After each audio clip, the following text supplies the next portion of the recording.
Hello, welcome to the Roniel and DaRon podcast show. I'm DaRon. And I'm Roniel.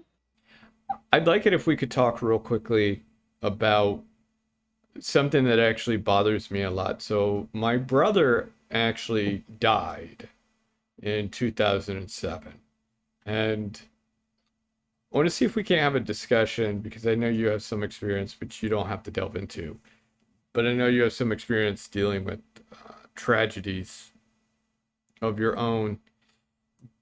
But I want to see if we can't dive into a little bit some of the things that people say and do that are actually more harmful, considerably more harmful, when you're trying to talk to someone who's lost a loved one, especially not to be cruel, but it's different when it's someone like your grandparents, or let's say you're in your 60s and it's your parents, because at some point, you expect the elderly to die. You prepare yourself, most people mentally. It's very different when it's your child, which I've never experienced. And that's one of the important things to me is I get a lot of people with false sympathy and they don't understand. And so as a result, they say really hurtful, stupid things to me about my brother and his having died. And I'll give you a good example. So someone I know sat there and said to me, "Isn't it funny how it's always the black sheep?" And I just want to be clear. My brother was not a black sheep. My family didn't have black sheep and doesn't have black sheep. But that hurts a lot. And so he was in his, I think it was 20, somewhere around there anyway. So he was serving in the Marine Corps at the time. Other people sat there and said stuff like, well, it's part of God's plan. And that's always, that to me, that's never made any sense. And that's a terrible thing to tell someone anyway. Well, your loved one died because it was part of God's plan. All of those people died during World War II because it was God's plan. So it was God's plan to kill millions of people.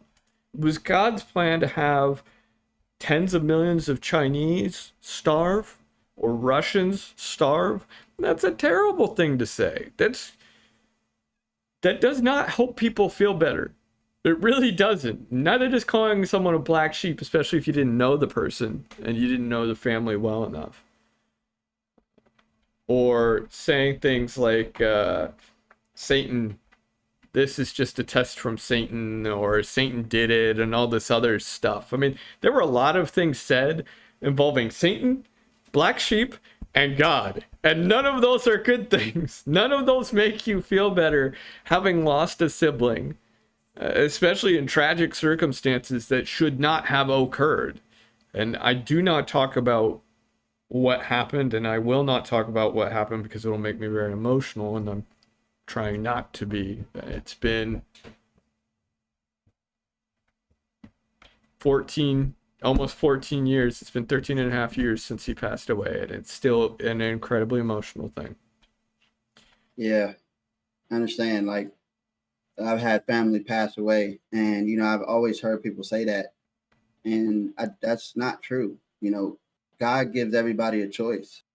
If God, and excuse me for going into this in this type of religion type of thing, but if God controlled what we did, then it wouldn't be any freedom. Right. We wouldn't have freedom to do what we do now. So God gives everybody a choice to choose what they want to do. It's not God's choice that people got killed or all of these people killed. It's the people. Right. The people are the problem.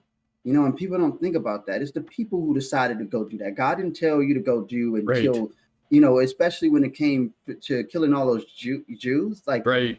God didn't say kill all the Jews. Right. He didn't say do that. The people chose to do that. Right. So, when people say that, that bothers me because you don't know what the hell you're talking about. Right. That was not God's plan. That was the people's plan. I agree. Was these idiots around here plan. that don't have fucking common sense. Like, that really pisses me off that I see people killing each other for what? Right. For what? Or like not even getting it, but the things that happen to people in the military are just every day. You're risking your life for people that don't care about you. Right. They're putting you in situations that they know that you're gonna come out in the short end of the stick, and they don't even care. And if it was their family, it would be a big issue. Right. So when people say stuff like that's ignorant like that, like, oh, it's part of God's plan, you don't know what you're talking about. Just stop talking, because it's not part of God's plan. God gave everybody a choice, and if you make your choice to go kill somebody, that was your choice, not God's plan. Right. I completely agree, and you're exactly right. It is passing the bucket. It's passing the responsibility off from humanity and from those around, those who could have and should have stopped it, those who made bad decisions, and those decisions cost my brother his life and other people, by the way. It wasn't just him. It was actually 6 other Marines. And it's a real travesty. But one of the most important things that people really need to understand. So I lost a brother. I can tell you that hurts.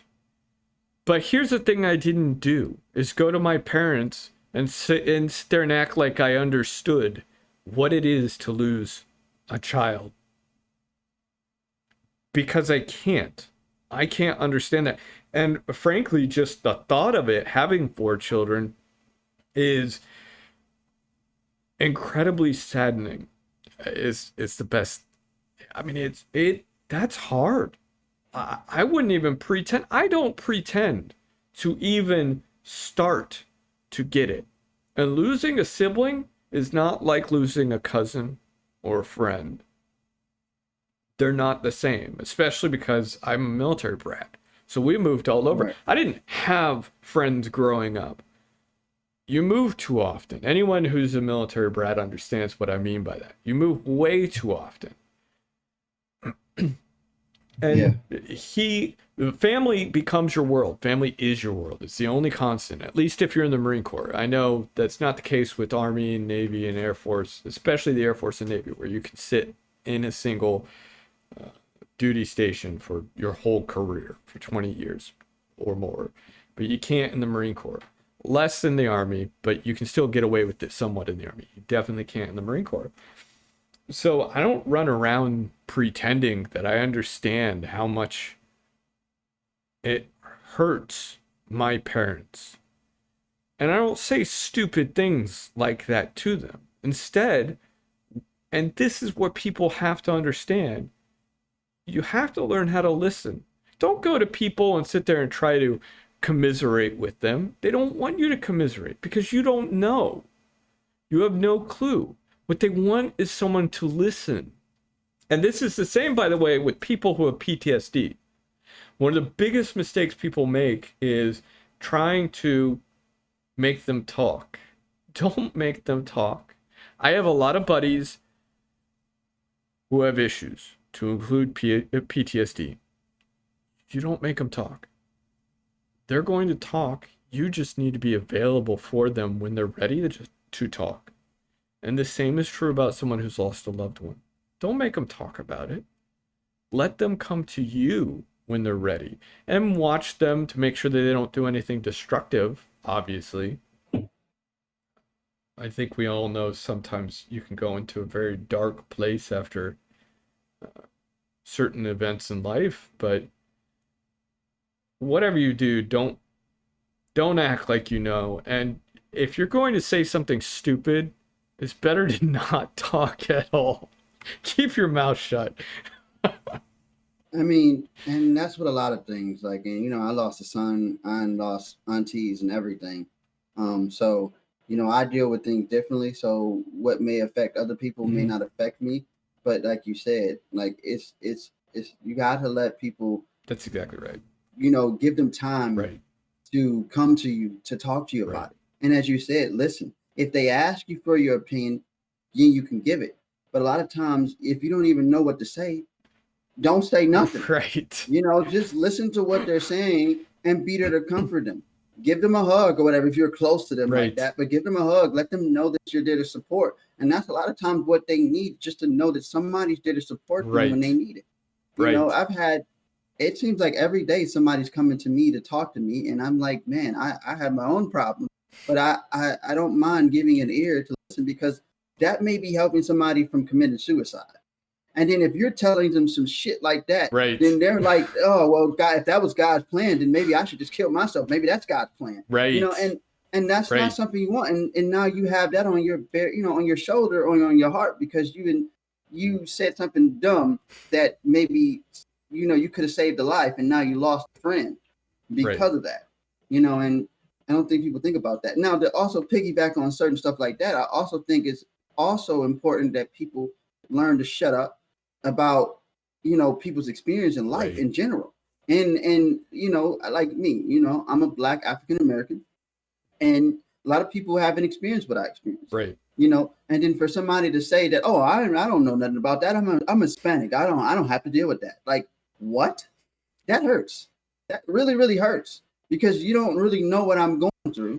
And I'm just trying to get people, to hear and understand, as a Black man, how terrifying it is to be in America as a Black man, or in the field, in this industry, that I can never get to a certain level, because I'm always getting pushed down because I'm Black, or I can't nobody takes me serious because I'm Black, and it hurts. It hurts that, you have stupid people saying stupid shit because they don't know what else to say except for being there to support you. And that goes back for whether it's somebody dying, whether you're, a Black African American, Native American, a Mexican, whatever, Latino, whatever you are. Right. It's just no matter what you're facing, people just need to shut up and listen and be there to support and stop judging. I completely agree. I completely agree. And I think that's one of the biggest problems is a lot of people cannot handle what they would call awkward silence. So rather Yeah, than shut the fuck up and listen, oh no, I have to say something. He said something. I have to say something so that he knows I'm listening. Well, he knows you're listening because you're looking at him. yeah, He knows you're listening because your head is moving. You're responding in some way, shape, or form, either verbally through verbal affirmation or through physical affirmation. But that doesn't mean you have to say stupid things, and you don't have to talk to make yourself feel better. It's not what they're asking for. They're asking for you to just shut up and listen. yeah. You should get a shirt just say "Shut up and listen." You know, like, I think people just need to understand. This is a good topic, because, like I said, I had friends that died, people that died, kids that died, and Yeah, it's I've not a got good friends that died thing, too. and it hurts. But like Yeah, I said, everybody deal with different things differently, and then I don't have the. I will say that I feel like I have PTSD, but it's different than somebody being in the military, because, like I said, being Black, I'm always feel like I got to look over my shoulder. You know what I'm saying? I got to look and feel like somebody's trying out to get me, and it's sad, or experience people just dying around you, and you got to feel like you have to be there to protect your family or yourself. So every time I turn around, I'm looking like, oh man, I gotta carry a gun, or I have to carry something with me because I don't know what's gonna happen. And it's just scary, and it's sad, and it hurts. yeah. And to hear people say the things they say, I'm just like, wow, you really don't get it, you know? Well, and tied to all of that, I think there's also a lack of understanding that everyone, not only does everyone experience things differently, but everyone experiences different things. So how Yeah, you handle death around you is going to be different than probably everyone else in general. And how you handle all of the things that you see and that go around or that go on around you is going to be different the way than the way other people would handle it. But what those other people experience is going to be different, as will be their perspective based on their prior experiences. So you'll have people who will get offended at things that you wouldn't get offended by. And you'll have other people who won't get offended by things that you get offended by, and vice versa, all over the place, right? And people need to stop just assuming automatically that because, oh, well, I'm Hispanic, so I haven't had this happen. Well, okay, that may be you, but that's probably based more on your class and the fact that in this case, this gentleman was very white, very white, and so on and so forth. So, but even then, I do know some people who are very light skinned who have experienced horrible things. So maybe there's a lot that goes to it. And rather than being a dumbass and saying, well, I don't know because I'm XYZ, you could just sit there and shut up and listen and say, you know what? I haven't experienced this, but I still understand what he's saying. I may not understand all the emotions behind it, but I understand what he's saying. And based on this, I can move in this direction, that direction, whatever it happens to be. And I'm just going to be here and listen. And it's like when we talk, you don't get searched in airports the way I get searched in airports. I can guarantee that. Yeah, I don't. No. I have, so the worst I've ever had was in the Chicago O'Hare Airport, where I got searched 5 times going from one terminal to another. So I didn't even leave. I never once passed the security gate because I had just flown in there. It was a layover. I was walking literally from one plane to the other plane. There were no stops in between other than the stops where TSA stopped me to search me each and every time, asking me to step behind screens and pulling out their fancy white gloves and the snapping, which brings me chills to this day. They did a cavity search? Oh, gosh. And I'm like, well, and actually it got to the point that time where I literally, after the 5th person, I asked him to escort me to my terminal and then to wait until I got on the plane. Because here's the other thing. Not only do I get searched, number one, actually usually before I hit the checkout counter, sometimes at the checkout counter, also at the security gate, I'm always the one who's randomly searched. Always, every time I'm randomly searched. But I also get searched before I get on the plane. I don't know why. Many. Yeah. That's too many. That's just too much. Like, and you start to wonder if they're like, that's a little bit. They're not profiling me. Yeah, like. Right. Man, give me a stamp. That sounds like profiling to me. Like, it just does not make any sense. But I definitely, haven't had that happen at the airport. But I had to have it happen, when, driving. Right. Or different things. And I like I said, a lot of times I get the drug dealer look. Right. Oh, he's a drug dealer. He has. And I could be just sitting in the CSV parking lot, listening to music, drinking something, just bought something, got there, about to pull off in a minute, and the cop pulls me over, like comes in and say, what are you doing? Are you like, I'm not doing anything, dude. I'm hawking Benadryl. Yeah, like I'm eating chips. What are you bothering me for? And it's because I'm black, and they give that profile and stuff, and they must think that you're from Iran or something, and you're going to, do something. And I get it. I get it that, people on high alert trying since 9/11, but, it could be a little bit too much, and that's way too much. That's way too much searching. I don't know if they just getting a little bit too friendly or they like you a lot. Like, that's a little bit look that good. Hey, you're the hottest thing since sliced bread. That's right. Yeah. See, and that's the thing. I guarantee actually a lot of people haven't experienced that. And I guarantee actually there are probably a fair number of people who are like me, so who are mestizo, who haven't experienced that. But you know what?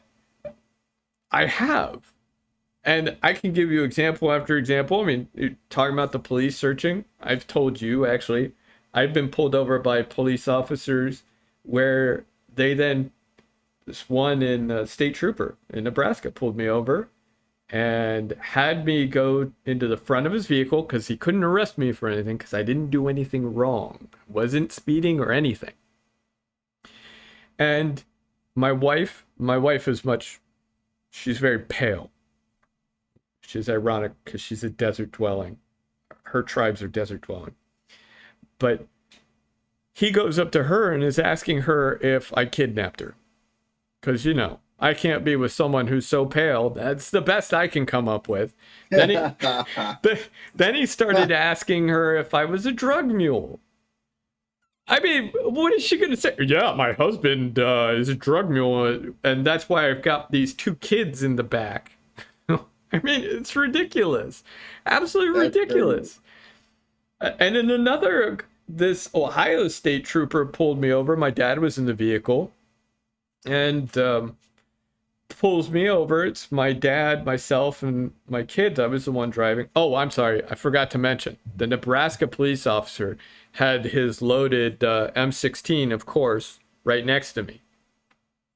It's sitting in the patrol car next to me, unlocked. And I'm sitting there going, I know exactly how to use this. You're stupid. If I actually were a drug mule, I probably would have pulled this out and killed you.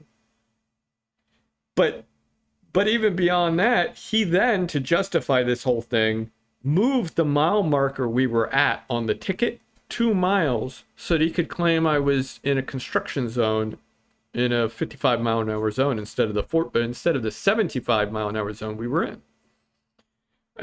And in Ohio's case, that guy, he sat there.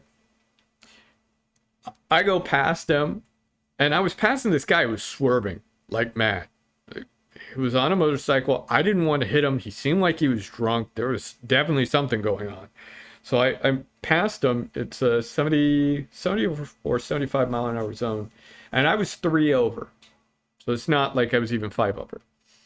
But we passed this trooper, and my dad goes, well, what speed are you doing? I was like, oh, I'm just 3 over. Oh, well, and I said, why? And he said, well, look, that trooper was mighty interested in you. Like, okay, all right, that's interesting. We get 2 miles. Actually, it was more than 2 miles. We get more than 2 miles away. And I see someone flying down the interstate way off in the distance in that left-hand lane. I'm like, damn, that cop missed that guy. I didn't know it was the cop. And I'm in the right lane now. So it's a 2-lane road. I had already shifted back over to the right lane. I was going the speed limit, all this other stuff. He comes flying right behind me. And there were multiple exits. At any point, I could have turned off. But he comes flying up right behind me. And he's just sitting right behind me. Waits a little bit, pulls me over. Sits in his car for a good little bit. Then he comes up to my vehicle. As he comes up, Border Patrol pulls right up. And he sits there, and he's got my ID in his hand. And, I'm polite, as I always am. I was always taught, be polite with police officers. Don't want to get shot. Chris Rock has a great video for that one. Yeah. But he's hilarious. But I sat there and, I'm very polite. And he leans over, looks my dad in the face. And of course, my dad is darker than I and all that other stuff. Looks my dad in the face and he says, sir, I'm going to need you to say something.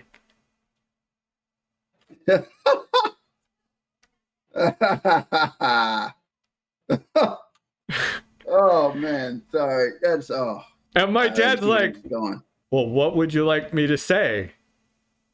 And that was it. That's all. And I'm sitting there and I can see in the mirror Border Patrol pull up. And I see the cop trying to discreetly, like this, wave Border Patrol on. Because he called Border Patrol because he thought he had a family full of illegals. That's what he thought. That's the only thing. Because I know for a fact, it is not common policy to call Border Patrol when you're outside of Sandusky, Ohio. So northern Ohio. On a routine traffic stop for supposed speeding. Yeah. Bet you never got Border Patrol called on you. And no, no.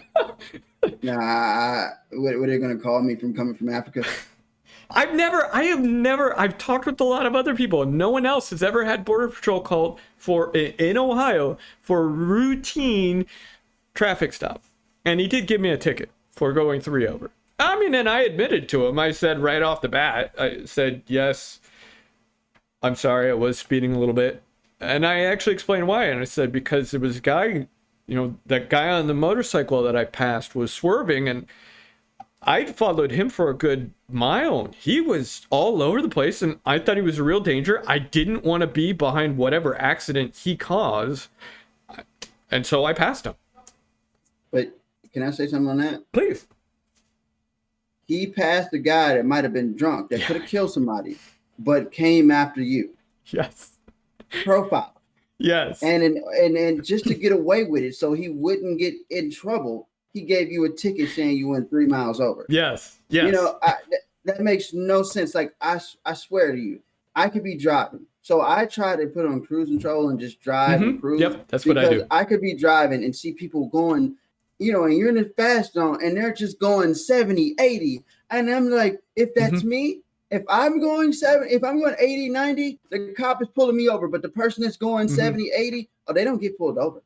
They don't get pulled over. He pulls me over and he says, yeah, sir, you was doing it. But that guy you just missed that whole guy that was doing like 90, 100 miles an hour, but you stopped me. I know exactly what you're talking about. And I see it all the time. I have seen it numerous times. All these people flying by, and my wife's like, everyone's passing you. Are you going the speed? Yes.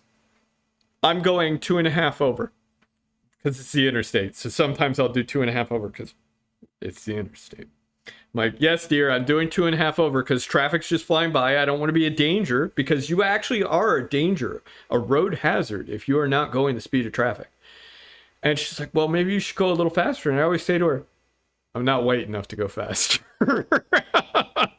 Hey, look. Sometimes, I'll, like I'm like you, I'll go 2, maybe 3. Yeah. You know what I'm saying? But, I'm normally just, doing the regular speed. I may go even 1 over. And like I said, I put mine on cruise controls. You can't say, oh, you're doing none of that. But, I'll let people pass over. Go ahead. And I drive a Charger. I'm like, go ahead, do whatever you want. But I'm not doing that because I'm not about to get pulled over. They're not paying my ticket. Right. And then the thing about it, me, is especially in these times now, I'm just like, it's even worse because I'm like, if I get pulled over, I'm afraid that they're just going to automatically try to do something to me because I'm black. They think I'm a danger. They'll ask you to get your license. Like that one gentleman, was it Castile? Was he the one who got shot? I think so, yeah. That's what I thought. I think it is. He goes to get his freaking driver's license and gets shot the fuck up. You asked him to do it. And that's why I have to be like, I normally just put my hands on the steering wheel and I say, I say I'm not moving my hands unless you say so. And if you say so, I need to know that I'm not going to get shot. Yep. Because it's just ridiculous now. And that's what I said. Like, I was just telling one of my friends, it's like, cops do not get proper training. They just kind of get thrown out there to the fire and just go, and they don't get proper training. They don't know how to deal with these. So their first thing is shoot first, ask questions later. And then with that mentality, I feel like the system needs to start holding them accountable and stop giving them a slap on the wrist. Oh, because you're a cop, you need a slap on the wrist. Get back to work. Or take some time off and then come back. Like, no, you need to be held accountable for your actions, just like I would be held accountable as a civilian, if I had shot somebody and, just off rip. Right. They would give me the maximum, but they wouldn't give the cops the maximum. See, give them anything. Well, and a large part of that is because police officers get told that their job is dangerous. And yes, there are dangerous aspects to it. And yes, police definitely need to be aware of what's going on. They need to pay close attention for the sake of everyone.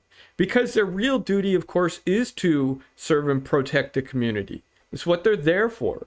And if they're coming into an incident where someone has a knife, well, they need to make certain that they can figure out who has it, de-escalate the situation, or handle the situation however it needs to be handled. If someone's about to stab someone, I mean, there are only so many options, right? But at the same time, that doesn't mean you go half-cocked because you're afraid because they pulled you over or they pulled me over. If you are afraid when you pull someone over for a routine traffic stop, the problem isn't the people you're pulling over. The problem is you. Yeah, I don't think they think about that. And that's why I say we need to start getting police more training, and they need to evaluate these people before they come on. There's no way that if you have a problem or you're biased or race, you have any racial racism inside of you, should be able to work and become a cop. And you know how jobs will give you these questionnaire, and they'll do these personality checks. Well, they need to start doing something like that for police officers. They need to do psych evaluation. They need to do something before you even get the job, because these people are crazy. They're coming on board and they're crazier than crazy, and they don't care. You don't care about people. You're there to protect and serve, not to kill innocent people. That's not protecting and serve. What about, why did you get that badge? Right. And then people think because they got that badge and a gun that makes you something special. That doesn't make you any better than me. There's no difference between you and me. I can carry one too. The difference is that if I shoot you, I'm going to jail for life. You shoot me, you're basically getting a slap on the wrist and walking away. Have you seen BoJack Horseman? No, I haven't seen. Oh yes, I did. I started watching that.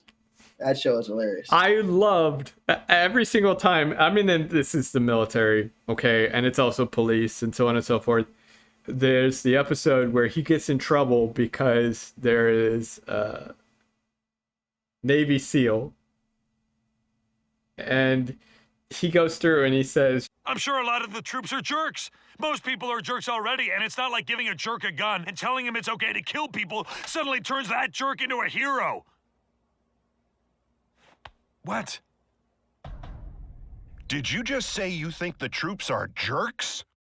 That is this. It's the same thing. Now, there are plenty of police officers who are absolutely fantastic. They're amazing. Yes. They're very nice. They're great to work with. I always try to sit there and wave to police officers because, number one, and part of this is self-preservation, I want police to feel comfortable around me. Yeah. I don't want to get shot. So I'm going to sit there and wave, smile and wave when I see them, when I'm walking, stuff like that. And I try to talk to them because it is important, right? So the police are there to protect you. They're there to protect me. And part of that means they need to be comfortable talking to you. And they need to be comfortable talking to me. Because the people who are really at risk are you and I.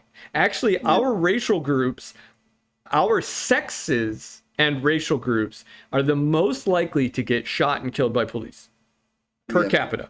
I mean, there's no ifs, ands, or buts about it.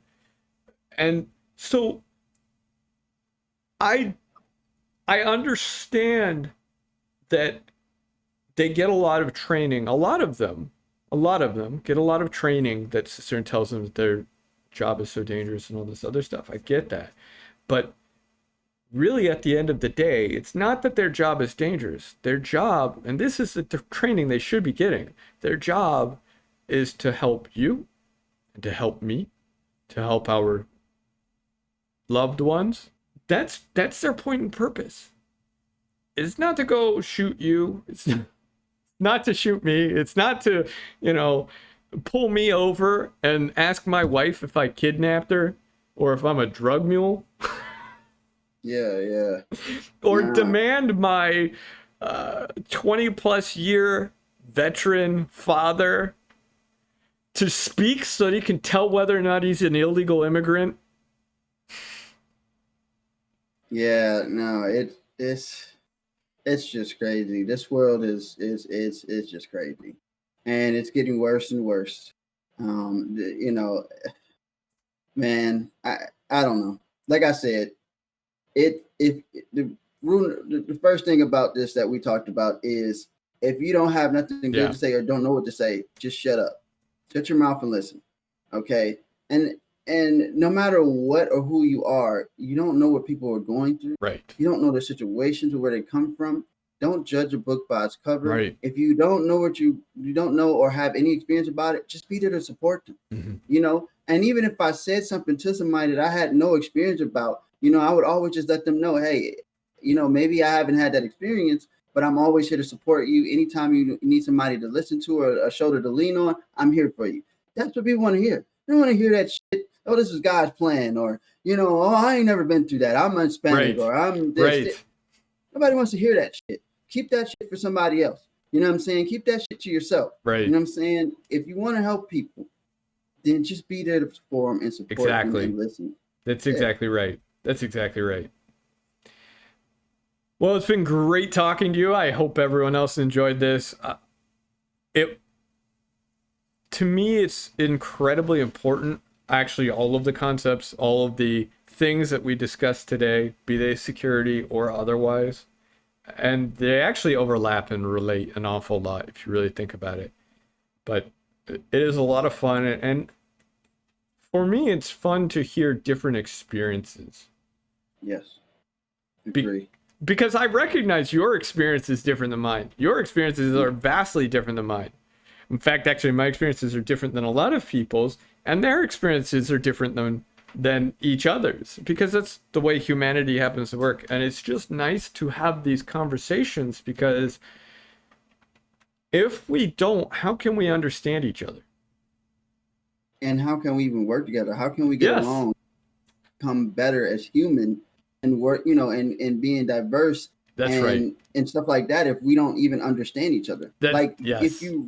If you really talk to people, like after having a talk with you and, a while ago, I understood that there was a lot of similarities between us, whether we had different experiences or not. There's a lot of different, similarities. Right. And if people would just shut up and listen or find out more about people and get to understand why they are the way they are. Right. Then, we could get along. Yes. You know what I'm saying? But we can't when you got too many egos and too many people that think they know everything and they know what's best. You can't. We're never gonna be able to get anywhere. That's exactly right. Move forward. Yes. So yes, that is exactly right. You are spot on, and that's actually another reason why I talk to police, is so that they get to understand my experience, and I can hear them, and I hear them say, "Oh well, I hear all the time, terrorists." And so I look at people and I see them as terrorists, or I look, drug dealer, drug dealer, and all this other stuff. And it's like, well, it's a very tiny minority, just like bad cops. I hope, I don't have any data behind this, but I hope bad cops are a tiny minority. Well, I hope bad mestizos, bad Arabs, bad Muslims, bad, any group are a tiny minority. Just because I don't want them to paint me with the same brush as some of the crazy people doing or, selling drugs and all this other stuff. You don't either. And in security, I want to, you and I have a lot of shared experiences, but we also have a lot of shared experiences with the developers, with these people we're trying to help. And by talking to them, we get that rapport. And then they're willing to work with us all the more. And that's another problem, by the way. We will have to talk about stereotypes in our industry, because that's actually one of the biggest problems with appealing to that stereotype. Is if you appeal to the hacker stereotype of the person in the basement, I know it's ironic because I'm in a basement right now, but well, you're not wearing a hoodie, and I was just watching something the other day where the guy had a mask on and glasses. I mean, you're not doing the stereotypes. You don't look the stereotype. I need the whether mask. You're in a basement or not. Yeah.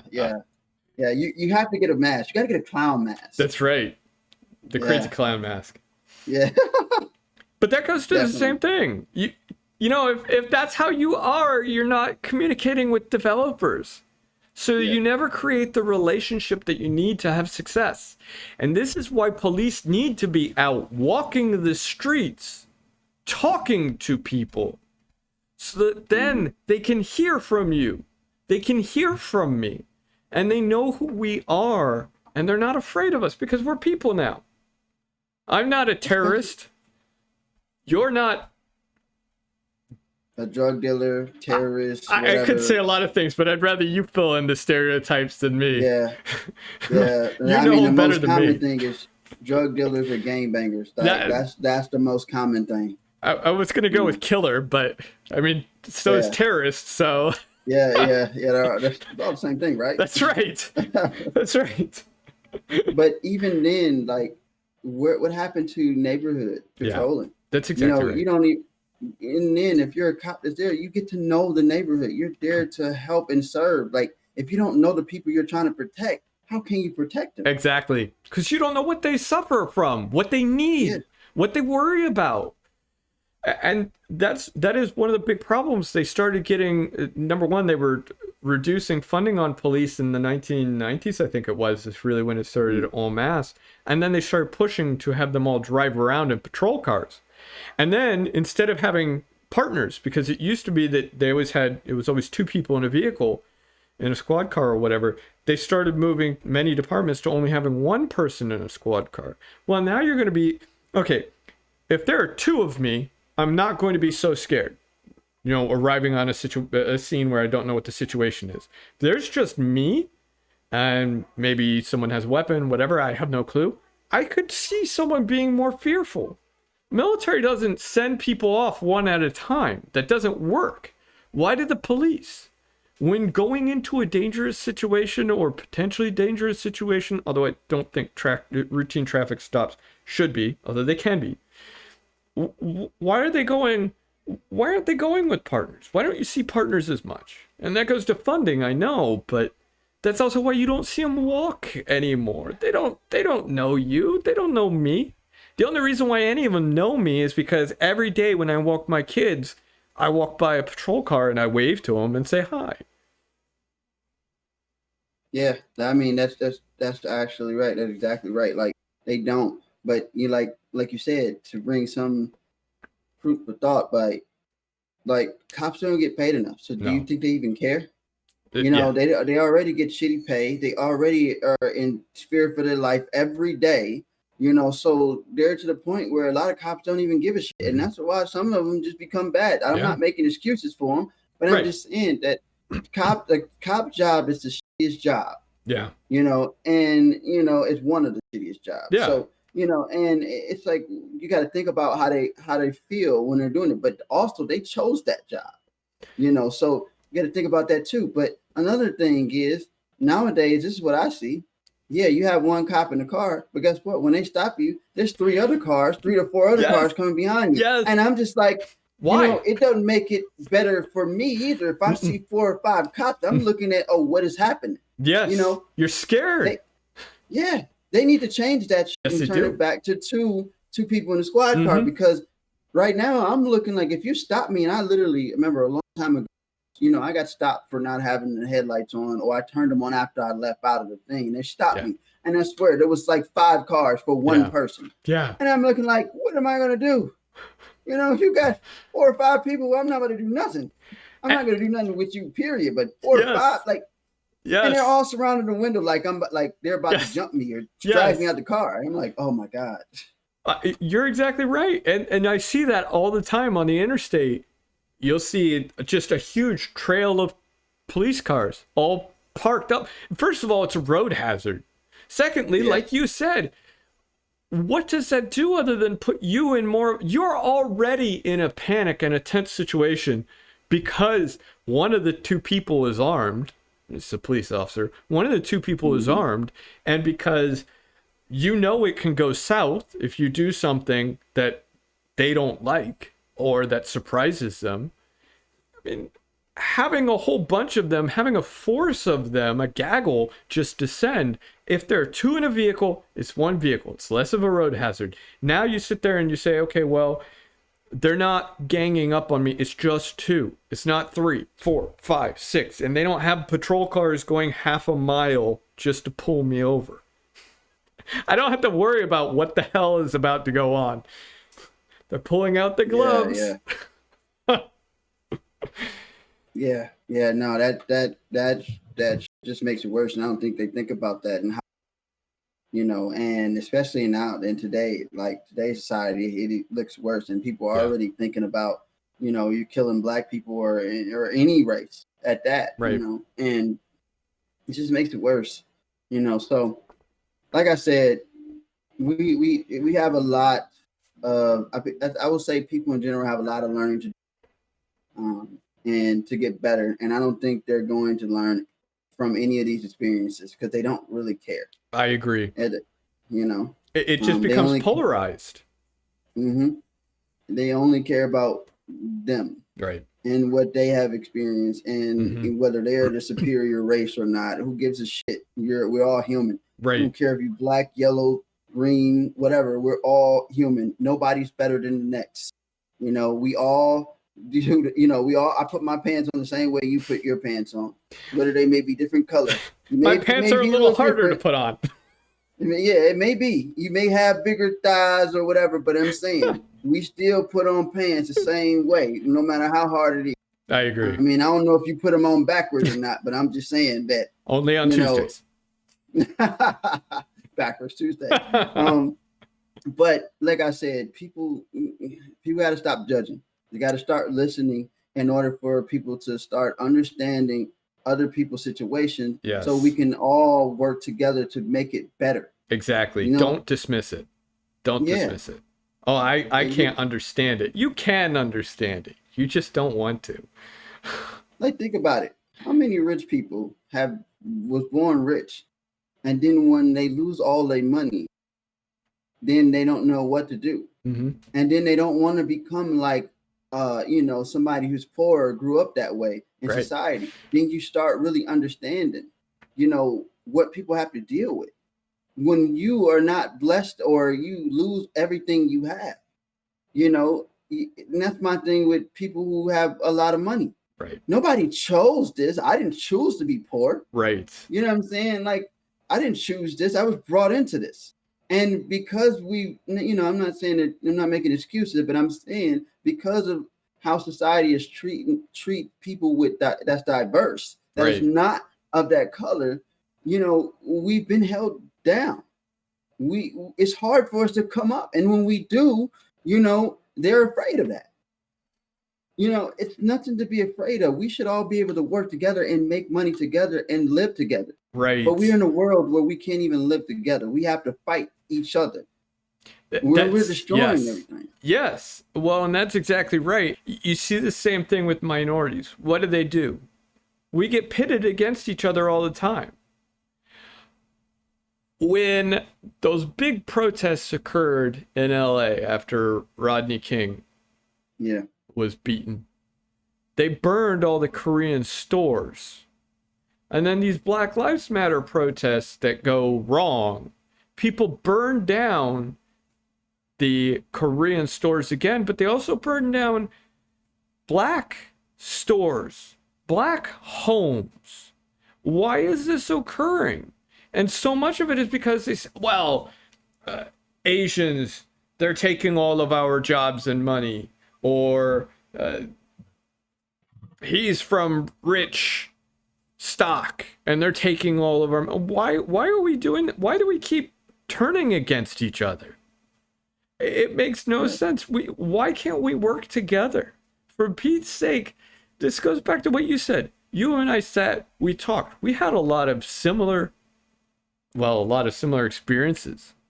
We had a lot of similar thoughts, a lot of similarities, period. And that's going to be the case with most people. It doesn't matter if you're a staunch Republican or Democrat, if you're a woman, a man, if you're heterosexual, homosexual, bisexual, whatever it happens to be. We're all human. At the end of the day, if people actually started talking, we'd be in a much different world. Yeah, maybe a more peaceful world. Yeah. If everybody wasn't treated like, what if everybody was treated equally? Yeah. I'm not sure how that would be, but I always thought, like, what if everybody had, what I'm saying? What if everybody was able to do, get a business? I'm not saying that, whether it's fair or not, but if you want to make it fair, everybody had money. Yeah. I'm saying? Not just one particular race, and you didn't have to struggle. Now, what you do with that is on you, but still, if everybody had that, I'm not saying it would make it better, but at least you wouldn't have to feel like you have to go and find other ways to make money. Right. Like, think about whether we would really be happy, like as a black man and whatever. And I'm not saying I'm doing that, but just black people in general have to go sell drugs in order to make money, because you can't, 9 to 5, you can only get this job and they treat you like shit. Right. It's hard to get a career. You can barely do anything here, and they judge you. So when you're trying to go get a good, decent job, you barely can get it because they're judging you by the color of your skin. So you're forced into a trap that you can never get out of, that they put you in, and it just sucks. And I feel like that people just need to, like I said, like we go back to saying it again, shut up and listen. Yeah. Don't matter what race you are, where you come from, shut up and listen. And if you shut up and listen, you might find that you guys are a lot more than what you think. It don't matter what color you are. That's exactly right. That's exactly right. And I will add one last thing. In this case, it's shut up and listen, and then the other side needs to shut up and listen, because it needs to be a two-way conversation. It can't just be, oh, woe is me, you're the source of all evil. It has to be both people talking it out, because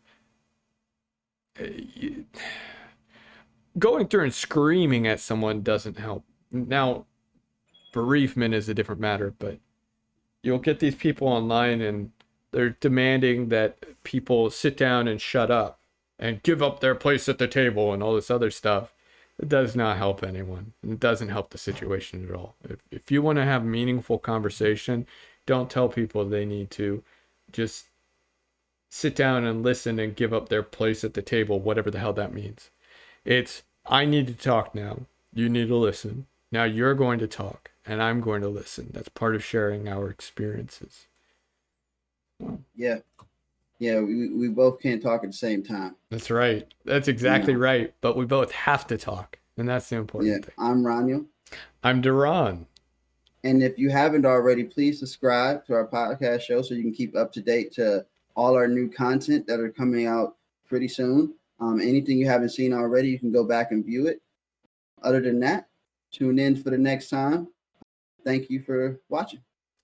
Have fun.